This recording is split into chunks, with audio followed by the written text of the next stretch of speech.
We don't typically like explaining the beginning of our intro. We like to usually just riff it, but I feel like today's maybe needs a little bit of a backstory because DJ and I were part of a group text earlier today, which featured the idea of sex toy bingo. Prior to today, DJ, have you ever heard of such a thing? No, not at all. No. I've heard of sex toys. Oh, man, yeah. It's pretty unbelievable. I had heard about it because I actually know of a person who's been to this before. And they gave me a list of the things that you win. And I wrote 7 of them down. And the 7 things are a dildo. Number 2, a disco light vibrator. Number 3 is a cock ring, everybody's favorite. Number 4, men's edible underwear. Number 5, a dick extender. Number 6, handcuffs. And number 7, anal beaded wand with a sturdy handle.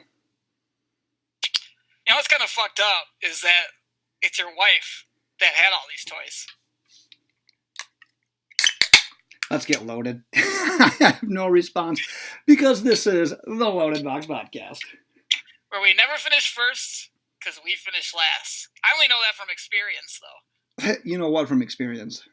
About those sex toys your wife had. Thanks a lot. Believe it or not, this is our Super Bowl 53 recap episode, and we're going to get to that. But I just want to touch on a couple of things here. Because in that intro, there is such a thing called a dick extender, and you had the most perfect response to the text when someone sent a picture of what that's going to look like. What was your response? And just go with it, DJ. So my response is, and I was really excited about it, so if you need to Google first a dick extender to see a picture of it on the dick. So what I said is, it's like braces. You extend it to an uncomfortable length and let it hold there. Once it doesn't hurt anymore, you extend it even more until it gets to a length you like, just like braces. That's literally what braces is, and when you look at this picture, the first thing that will come to your mind is, oh my gosh, that is braces. Like, that's exactly what that is.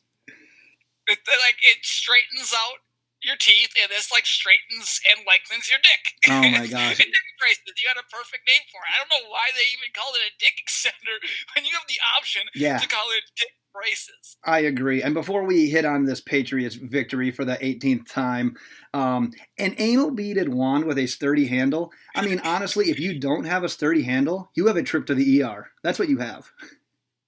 When I read that text message where you said anal beaded wand with a sturdy handle, I thought that you knew that it was a loose handle from experience. Like that was your own input. I was like, wait, have you had really loose handled anal beaded wands? I tell you what, just based on my assumption, if you don't have a sturdy handle, you have a problem, is what you have. What are you drinking there? Oh, I'm drinking a beer, but as I told you earlier, I have a sore throat, so I went with this, I don't know what it's called. It's Gurley. Don't watch on YouTube this week. I have a sore throat too, but I was like, the only thing to make my sore throat better is have another beer. That's what I'm talking about. Well, I'll be doing a lot of that this week now that football's over. Not that it matters, but the first thing I wanted to ask you about this Super Bowl. Sorry, let's kind of recap this again. We got way off topic there, so but that's what we do. It's a Loaded Box podcast. We love everything in this world that includes women and beer. So that's kind of what we do, as well as football. And too. And DJ loves the gender liquidity. That's what we'll call it. Yeah, there you go. We just witnessed. We've kind of been spoiled in recent history with Super Bowls. I mean, the one last year with Tom Brady and again going against the Eagles, throwing for 500 some yards in a high scoring game. We had one a couple of years ago where the damn lights went off. We've had some really good Super Bowls recently. Sorry, I just always think of that one for some reason, just because of the pure entertainment of what the hell happened. That was like 5 years ago. That's a couple. But 13-3 in a Super Bowl that featured the Rams, which is one of the league's best offenses all freaking season. Was that entertaining enough for you, or did it leave you wanting more? I'm already bored. Let's move on to next year's Super Bowl. That was the most... You know what? My favorite part about that is Logan, who wrote that article, has so much ammo added to his article on the Tom Brady not doing anything in Super Bowls, just added to it. Don't sit here and tell me, yeah, Tom Brady historically one of the greatest, but playoffs It's all Belichick. You look at the numbers. The defensive plan was legit. The Rams' defensive plan was legit as well. It was, because you know what they were doing? They were sitting on Brady's short passes. As you could see with that first interception, I think that was to Edelman. That was a terrible throw. Right when he let go of it, he knew it was picked. He actually should have threw it to Edelman over the middle of the field, but he ended up going over to the sideline. He looked like he was a little bit thrown off by the coverage because they were sitting in a zone. He tried to force it into Hogan, and Hogan did a pretty good job of coming back to the ball and at least getting his hand on it to knock away the initial interception of what should have been picked off. But then the linebacker came through and just cleaned house on it. But it's because he doesn't look. He just goes the scheme and throws it because it's usually open because it's such a good fucking scheme. I swear to God. You watch his passes and they travel, I don't know how many were to the line of scrimmage, but it was like a majority of them. But if you look at the stat line, 21 to 35 for 262, an interception, and a 25.8 QBR, that is disgusting. Yet they continue. I say this. Aaron Rodgers looks at that game, sees a 13-point win out of Tom Brady, and shoots himself in the head. He could never score 13 points in any game in his life and win. He just can't do it. So don't sit here and tell me how great the quarterback is all the time when Rodgers has to put up at least 25 points to win games. Did you see the stat about this obviously being their 6th championship?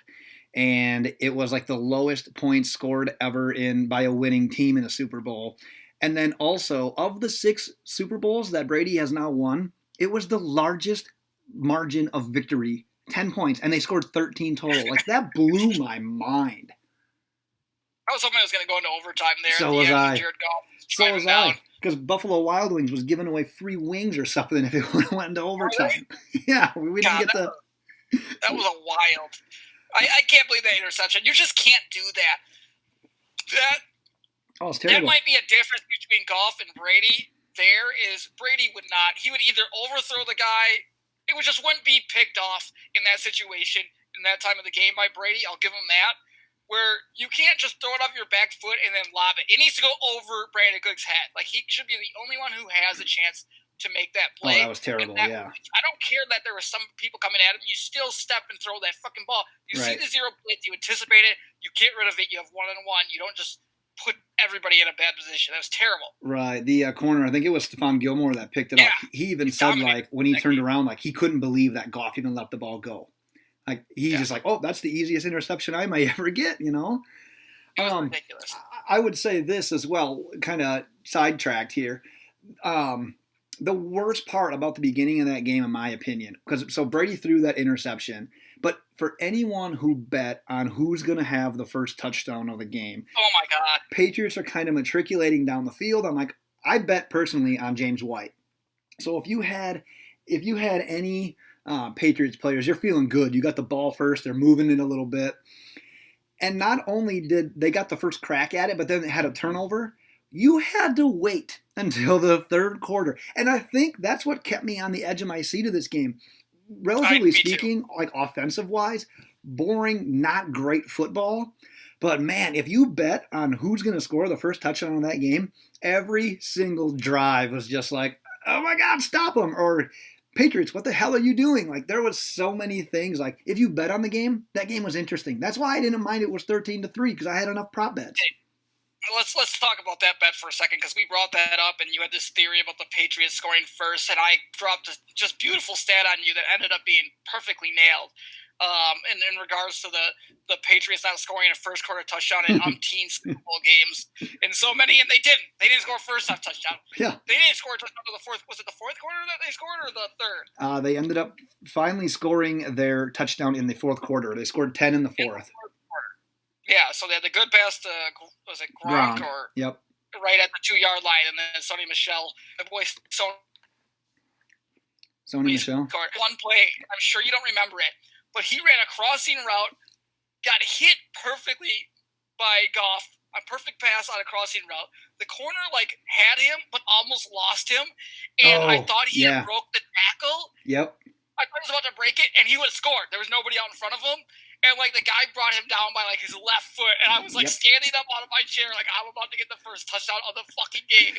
And I didn't get it. You had cut out right when you said the player's name, but I think you're referring to Robert Woods, correct? Robert Woods. Yeah. Oh my gosh, that I'm like right then and there. I was like, oh my gosh, that's a game-changing play because he caught the Yeah. ball over the middle, like you said. That's his MO. That's what he does. And he Mhm. caught it in stride. Finally had a big play, and dude just got him right at the end. I agree with you though. That was 6. That guy doesn't wrap up. He like had him. It was one of those plays where you kind of have him hooked, and you see the wide receiver kind of like break and spin out of it and go to the house. I was already ready for that touchdown right there, and then I just like, oh, Yeah. kill me. Who's Todd Gurley, by the way? Well, we're going to get to that. I want to say one more thing because you brought up the idea of Tom Brady and not giving him credit for this. If you remember on the podcast, well, actually, you were not on one of them where I talked about this. But I had talked about like you cannot rule out a team led by Brady and Belichick, and if they make it to the Super Bowl or win the Super Bowl, I will not be surprised. And then I said on our preview podcast that man, you've got McVay, you've got this young coach, you've got this offense, everyone wants to copy it. But at the end of the day, you're going against Belichick, who has been there freaking like every other year throughout his career. That's going to be the difference in the Super Bowl. And in my opinion, it was because the defense stood out. Tom Brady didn't do anything spectacular to have that team win the game. That was all coaching. That one is literally the Super Bowl I think that Belichick deserves the most credit for. Like, he was the mastermind of that game. I think McVay out-coaching, or Belichick out-coaching McVay is like the biggest overplayed narrative that's false of this entire thing. Why? Because they both coached some of the best game defensively. Oh, I agree with that. They both had the best preparation defensively coming into this game. But guess who has the better quarterback? Yeah, Jared Goff should be playing the worst game and should be more confused in the biggest game in the third year of his career, of his life. And Sean McVay can't go out there and throw that ball for him. I thought the offense essentially was executed well. He just didn't have guys doing their offensive line for the Rams. Just didn't play good. Right. They didn't. They were terrible. How many times did Goff? The thing that pissed me off so much, there was 2 times Goff was running, and he just refused to throw the fucking football away. And he got lit up twice, where it's like, why are you putting yourself in harm's way when you can literally just throw it away? No, he's like on the sideline, and he lets himself get lit up 2 separate times. McVay did nothing wrong. I'm convinced that there was nothing McVay. As I watched the game, besides timeouts at the end of the first half, maybe. That's like his biggest criticism. But I think he coached as he always would. He ran the routes. The offensive line was bad. Goff was just fucked in that game from play one. I agree with parts of that. And here's where I will disagree because I wanted to bring this up. Todd Gurley's small amount of carries, touches, just boggles my mind. 10 carries for 35 yards. And in the passing game, he had 2 targets, 1 catch for a loss of a yard. Going into that game, their biggest game plan should have been to feed Todd Gurley, especially afterwards with him saying, I'm not limited, I'm healthy. Like, he didn't make a big fuss about it. He wasn't, like, blaming anyone for it.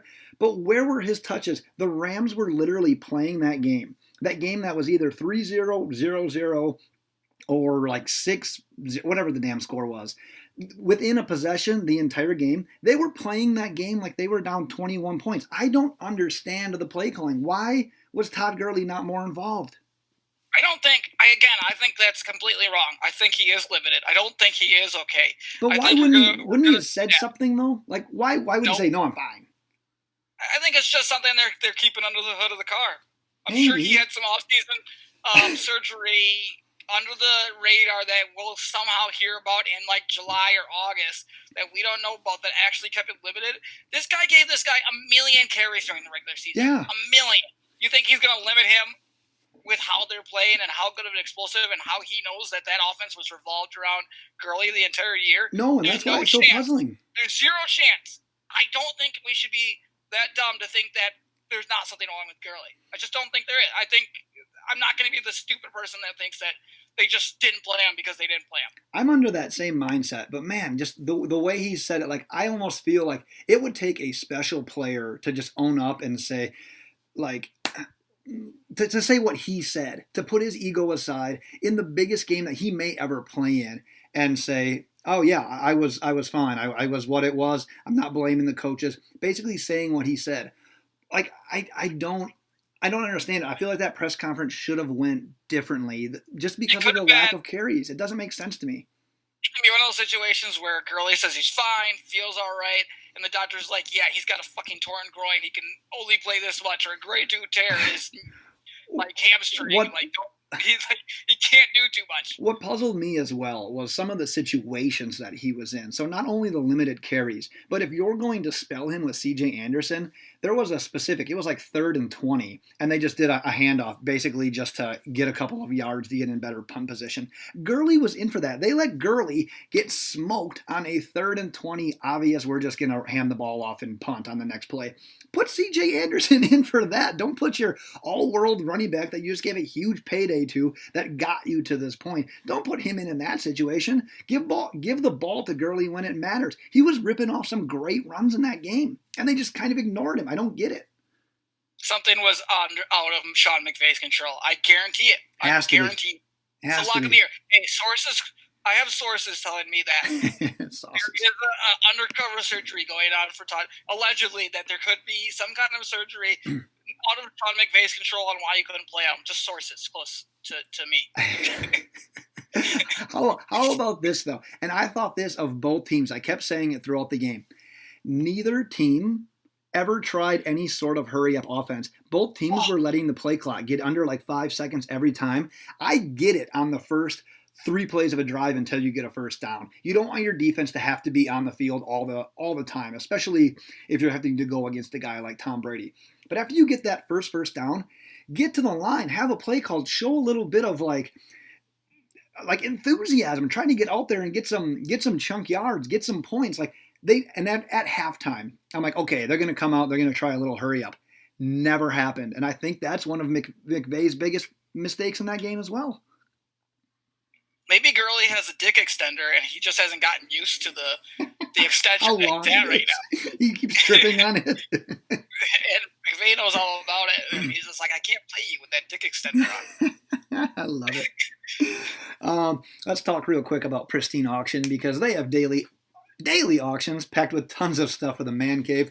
They guarantee their items. They all come with certificates of authenticity from only the trusted sources. It's also affordable. A lot of people don't think you can afford it, but it's much more affordable than you'd think. Quick and free to register, free to bid. You only pay when you win. Make sure you mention us, the Loaded Box Podcast, in the How Did You Hear About Us section once you register. And they are also a sponsor of this podcast, obviously. That's why we're talking about them. But they are going to be providing us with another giveaway item soon, so make sure you are paying attention to that. Head over to www.pristineauction.com today. Do I sound like a 65-year-old man when I say www? I think that's assumed by now. I think it's just really hard to say www. I don't need it. You're saying 2 words every time you say the letter. You truly are. If I ever do it again, I want you to just scream and stop me. That's okay. I actually don't pay attention while you say it, so I don't give a fuck what's going on. Fair enough. Let's keep her moving. I think the most glaring weakness and flaw from the game from Tom Brady was the moment afterwards. Hilarious moment, by the way, with the girl from CBS, Tracy Wolfson, trying to get to Tom Brady and everyone just swarming against him. You had to feel bad for Tracy. I think she got knocked down and stepped on about 400 times. But before that interview happened, the cameras caught a mouth-to-mouth kiss from Tom Brady to Robert Kraft. What in the hell is wrong with this guy? You know how they call people like mouth breathers? Tom Brady is like a serial mouth kisser. Like, it's his son, it's his owner, he's kissed with Bill Belichick on the mouth. His dad. And his dad. Yep. So it's like 4 people he's been caught kissing directly on the mouth. I don't know if it's that kinky shit that Giselle's been teaching him. It has to be. What's going on there? Has to be. I mean, is she like French or something? Because that's the only thing that would make sense to me. I feel like they're one of those like luxury couples that maybe they just get like bored with normal things just because they live this like high class life that so they he's need. Like Frank Underwood. Yeah, perfect. If you've ever watched House of Cards, Tom Brady is now Frank Underwood. I think that's what it is. She's Brazilian. And you might be like, okay, he kissed his son, whatever.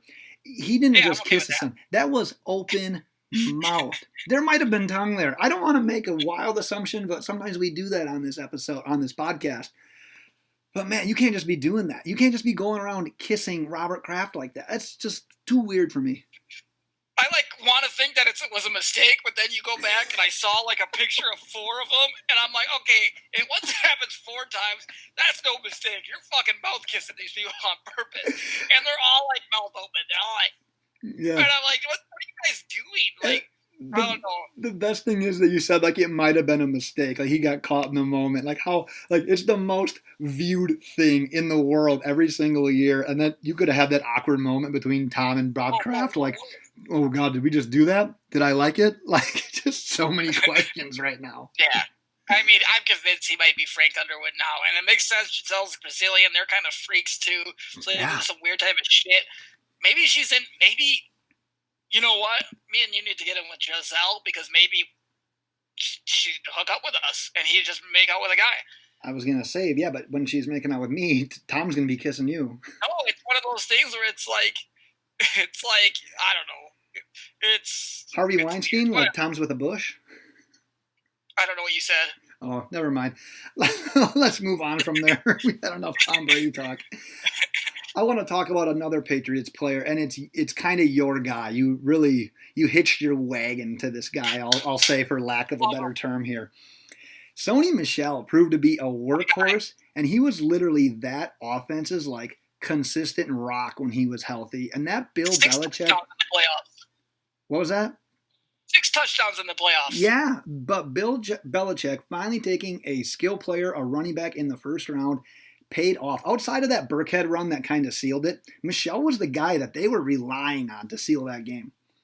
You had to love that. Kind of weird how that works. That I was like, oh, I said something and it actually comes true. Weird. It just happens constantly. I told you if Bill Belichick's going to take a fucking running back in the first round, he's going to use that fucking running back. It doesn't take a genius. That's obvious. I hate to be smarter than everybody. That doesn't even make me smarter than all you. It's all my Packers, predictions and all that. It's that one was just obvious. I gave you guys a chance. You look like idiots. Sony Michel, he's going to get involved in the passing game next year. You better watch the fuck out. Oh, I think so too. Him and Aaron Jones are going to be round 1 RB1s easy. Top 7 running backs both. I love the idea of the Patriots continuing to surround him with at least another guy, though. This was perfect his rookie year. They didn't need to put the entire weight of the running back position on his shoulders. Yeah. And it doesn't need to be Burkhead and White. It doesn't need to be those exact guys. But get 2 average to just competent guys around him and just let him be fresh. That guy is a monster. It was obvious in college that he had the power and quickness tandem that you just look for. And man, it translated. My favorite. He was my number 2 running back coming into the class last year. Yeah, the guy was a monster. He was up there, but he was definitely worth that. He was. Obviously, it was what's his dick ahead of him, Saquon Barkley, and then Sony Michel, and I feel like I'm vindicated for that playoffs. I feel like I nailed my top 2. Yeah, you did nail that one. That was awesome. One thing I found very. But I'm the running back guy, though. What's that? I am the running back guy, though. You are the running back guy. You're the self-proclaimed running back guy of the podcast. You know it. You know it's a fact. I am the self-proclaimed offensive tackle guy of this podcast. Okay, never heard that one. No, I have never said that in my life. You're a self-proclaimed loser. You know what?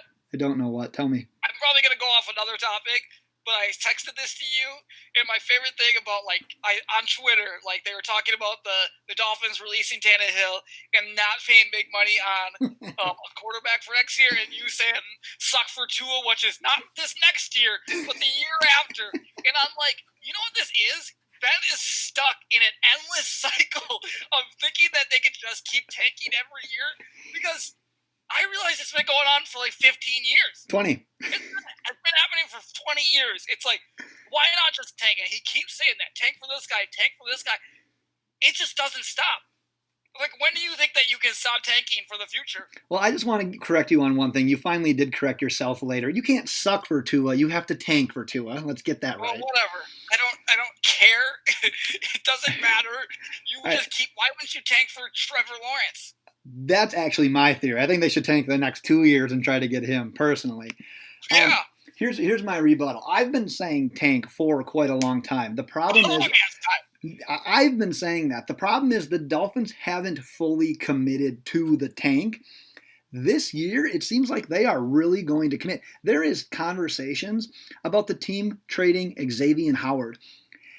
If you are trying to trade him for draft picks, he is like a 25-year-old cornerback that you want your draft picks to become. If you trade that guy, you are truly tanking, and like for like the far future, because he's got a long career ahead of him. So if you're trying to get draft picks for a young budding star, the tank is real, man. The tank is real. Hey, picture this: Jair Alexander, Xavier Howard, and Bashaud Breeland. Oh boy! I think that we have some draft picks. You've got the ammo. We got that like a 31st draft, 30th draft pick with the Saints. Yeah. To give up. Oh boy. Oh. Saying the Saints, I'm all over the place. When I say something, I have to talk about it, otherwise I'm going to forget about it later. This confirmed to me, and I tweeted, this Super Bowl game confirmed to me, the Saints are the best team in the NFL. Fight me. Saints were the best team in the NFL this year. I hands down. Saints were the best team. Best teams lose sometimes, especially in a one-game series. Look, Golden State could lose to the LA Lakers with LeBron James in a one-game series, right? Yep. But they're the best team in the NBA. This is a one-game series. The New Orleans Saints were the best team in the NFL, and they didn't win the championships. That's just facts. I am 100% on board. Actually, there was the podcast we did after the Saints had lost. Part of the tweet that we did to promote it, I wrote why the Saints were the best team in the NFL this year. Someone responded to that tweet saying Saints are the best, and they wrote like LOL. And I literally just wanted to just have like a couple of beers, get a little like buzz going, and then just go off on this guy. I was like, close. What are you watching if you don't think, one, that they deserve to win that game against the Rams, and two, that they're not the best? I think this Super Bowl like was total vindication that Saints Chiefs was the real Super Bowl that should have been played. It should have been, but yeah, to me, it's hands down the Saints. If you don't think fucking the Saints go in there and like. They blow both these teams out of the water. I agree. I mean, especially the Patriots. You can't score 13 points and beat Drew Brees. Just you can't do it. And the defense for the Saints is far and away better than the defense for the Rams. That was the X factor. Second half of the season, when that Saints defense turned it on, that was the like ultimate like, yep, that's the best team. And I will echo exactly what you said. In a one-game playoff where you lose and you're done, literally, you win and you win and you're in. You survive in advance. It is so hard because sometimes the best team doesn't win. Like you said, though, in a 7-game series, more often than not, your better team is going to prevail. But yeah, in a one-game sample set, there's upsets, man. You're going to have an upset. Yeah. I mean, look, if the playoffs if the overtime was a back and forth, both teams get an opportunity. Chiefs could have easily won that game, but no, it's Patriots with the ball. They score a touchdown. It's over. It could have went the opposite way. And then the Patriots fans would have been like, oh, if both teams had the chance to get the ball, then blah, blah, blah, blah, blah. But you know what? It is what it is. You know, I think maybe the both teams from each division or each conference lost. It is what it is. That was the Super Bowl we had. That's why we love the NFL. Yeah. The Super Bowl just fucking sucked. Yeah, it was a little disappointing from that aspect. I think one of the things that stood out to me following the game that I was just like, what is someone paying this guy to tweet this? And I'm sure you saw it by now, but Adam Schefter tweeting the idea that after being named as the MVP of the game, that Julian Edelman deserves some real consideration when it's all said and done to be in the Hall of Fame. Julian Edelman's agent must be paying Adam Schefter quite a bit of money to try to get him to make that tweet become a reality. I don't know if you must not be as Twitter as much as me. I catch all this stuff. That's been an argument for the last week and a half. Like it has been? Yes, that has been a huge argument going on in the NFL for like the last week and a half, like the last week to 2 weeks before the Super Bowl was even played. Like Ben Albright, our last guest, was involved in it. That's all I saw in my line half the time from NFL Twitter. It was just Julian Edelman, MVP, comparing his numbers to Wes Welker. It was a huge topic of conversation for those 2 weeks, especially the last week before the Super Bowl. I feel bad for not knowing that. So I first and foremost want to apologize for that. I missed out on that in Twitter apparently. Yeah. Can you name and postseason is a thing that cannot be ignored. That's the most important. That's why you play the game to get to the postseason, to get Super Bowls. That's there for him. I get it. But can you name another wide receiver, an NFL wide receiver that has made the Hall of Fame, that has 30 career receiving touchdowns? Don't talk about Julian Edelman and making the Hall of Fame when his most touchdowns in a season is 7, and he's eclipsed 1,000 yards twice. Get out of here with that. A lot of his career was injured, so. He's got a couple of years here with lower games. I'll give him that. But what's your take on? I'm just saying he's been injured a ton of his career, so that's just not a Hall of Fame guy either. Right. And he's done steroids. What's your take on that? There's a lot of hot takes right now because if you remember, he missed the first 4 games of the season due to a PED suspension. So there's some people up in arms about he shouldn't have even been playing. He doesn't deserve to be the MVP after this. Roger Goodell looks like a joke. But it's funny because the last 2 times the Patriots won the Super Bowl, this time Edelman was suspended 4 times because of PEDs, and last time Brady was suspended because of his whole court battle thing with Deflategate. Well, I mean, if you're complaining about a slow white guy doing steroids and getting beat by him, who gives a shit about him doing steroids? He needs the steroids to be able to compete with that for get Americans in the league. So it's whatever. It's not that big of a deal. I'm not worried about that. If you ain't cheating, you ain't trying. And someone like him, they needs to cheat. That's what it is. He averages less than 11 yards per catch throughout his career. The dude is Jarvis Landry, but worse. Jarvis Landry is better than Julian Edelman. Yeah, that's true. Like, what the hell? I can't believe people are even bringing that up, man. Wes Welker is better than Julian Edelman. Oh, Wes Welker, hands down, is better. He did part of the big argument, dude. That was part of the big argument. It was like comparing Julian Edelman to Wes Welker, and people saying he was, but it was whatever. I don't even give a shit. I don't give a fuck about these white receivers. I do. Wes Welker has 2 flaws in his entire career. One, he dropped a big pass in a Super Bowl, which could have put the Patriots in position to win. And 2, he had so many damn concussions that he had to wear a spaceship helmet for the last couple of years of his life. And 3, he played for the Dolphins. where he had 1 career touchdown. Yeah, wild. Can I comment on something? You and I know we talked can. about this last year. We talked about this last year at this exact same time, and it's probably a broken record, but people probably don't remember. I once again made the stupid ass mistake of having a Super Bowl party, thinking it would be just fine. I didn't hear Tony Romo talk at all, and I was so pissed. I was quiet. People are probably wondering why I'm so quiet because I'm not a quiet guy. I was annoyed. I'm trying to watch commercials. I'm trying to watch the game. I'm trying to listen to Romo. I didn't even get to listen to fucking Romo, at all. I just had people talking during the game times. It was ridiculous. I'm done with people on Super Bowls. Fuck them.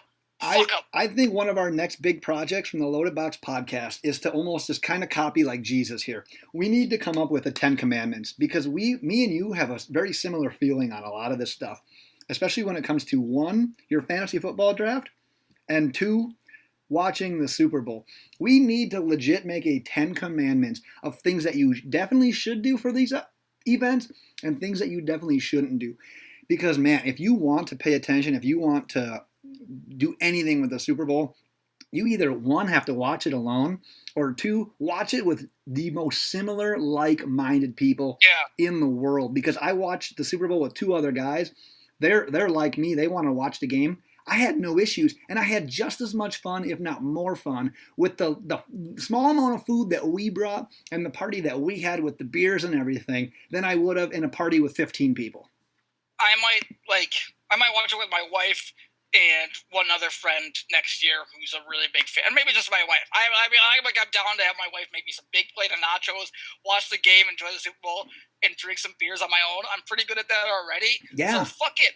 I want to watch the game. I want to fucking pay attention. Everybody wants to socialize. What you got to do is have her make the nachos, have her bring them down. You start the game, and then you say, hey, honey, can you go upstairs real quick and get me blah, blah, blah? She goes upstairs. You shut the door. You lock it. You're by yourself. She got the nachos.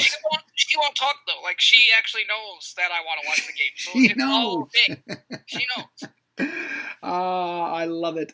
Another great thing about the Super Bowl is immediately afterwards the instant analysis and thoughts about who the hell is going to win next year Yep. automatically kind of comes to our brains.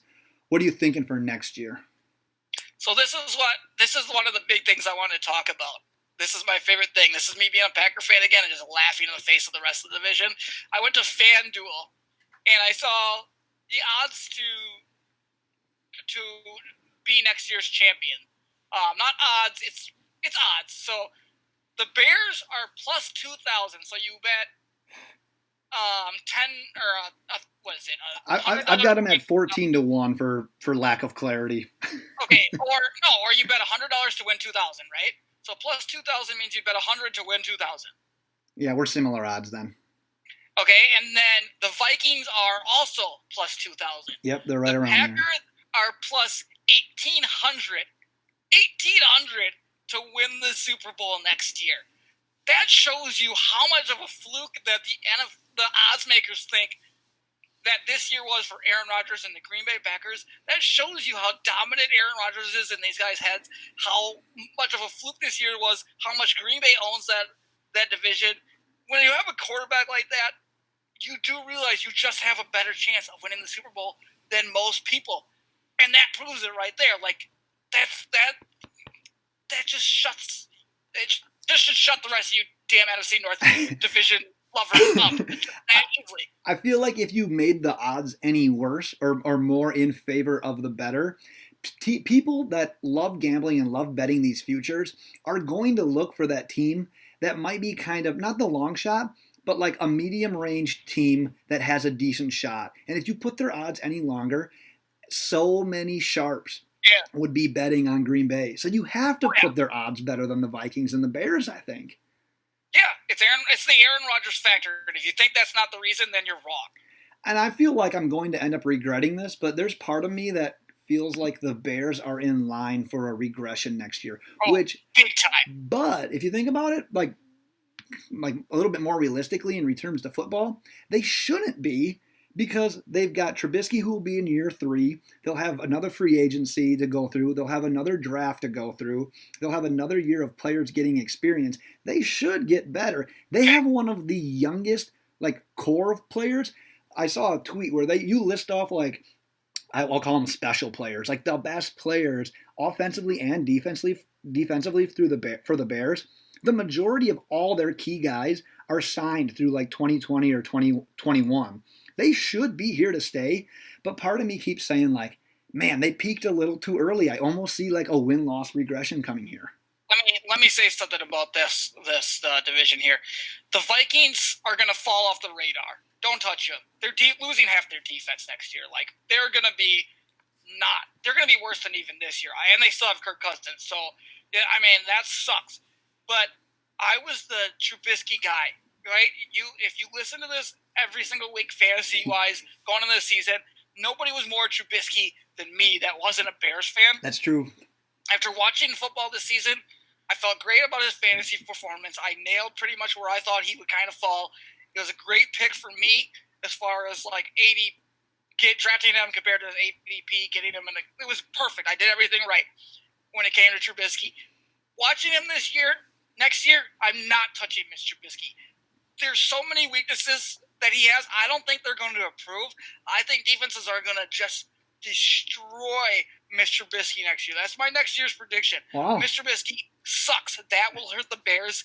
They will suck offensively and not be able to do anything. It'll be a Jay Cutler type thing, he just kills the defense. Trubisky's going to be garbage. He's going to be garbage. That's an early, bold prediction. I like it. He's going to be bad. The more I watched when he had to kind of when it wasn't going the offense's way, what's the coach's Nagy wasn't yelling every play call and getting them open guys, kind of like how Goff was against the Patriots. He was garbage. That first game against Green Bay in the second half was kind of an epitome of what the rest of the season was like when Nagy wasn't on and Trubisky was not confident. He couldn't hit anything. Nervous, happy foot, overthrowing, not accurate. It's just bad. When you said that you wanted to bring up the idea of the 2020 Super Bowl in regards to betting odds, I always try to look for one of those teams that I was talking about earlier, like a mid-tier team that has great like betting odds, that has a realistic chance. And I think that if I were to be in Vegas or have a way to bet a future bet, I would lay some money on the Indianapolis Colts. They are 20 to 1. They're almost like kind of like in the mid tier of teams that you're looking at. But why I love the Colts is because I think that that division particularly is so up and down and so in flux that I think that there probably should be the odds-on favorite to win that division, at least make the playoffs. And as we saw this year, if you can make it in, you've got a damn chance. And the best thing is, they're in the AFC. The Steelers are falling apart. I see the Ravens regressing. The Chiefs are obviously going to be the favorite. They are the league's favorite. They're 6 to 1. But outside of that, I mean, obviously you have New England. They're always going to be there. But it's another year older for Brady, which I don't know if it matters at this point. But damn it, they can't win every year. So you're kind of looking like, from a team to make it from the AFC, I like obviously the Patriots, obviously the Chiefs. That sneaky team, I kind of like the Colts. And if you make it, you have a damn chance. So I think that's probably my pick that I would take right now would be the Colts. Why are you saying damn so much? You have a damn chance, you fucking redneck. Thanks You're a going lot. to do it NASCAR. Hey, Daytona's coming up soon. What about the Dolphins and their odds next year? So that was the Loaded Box podcast.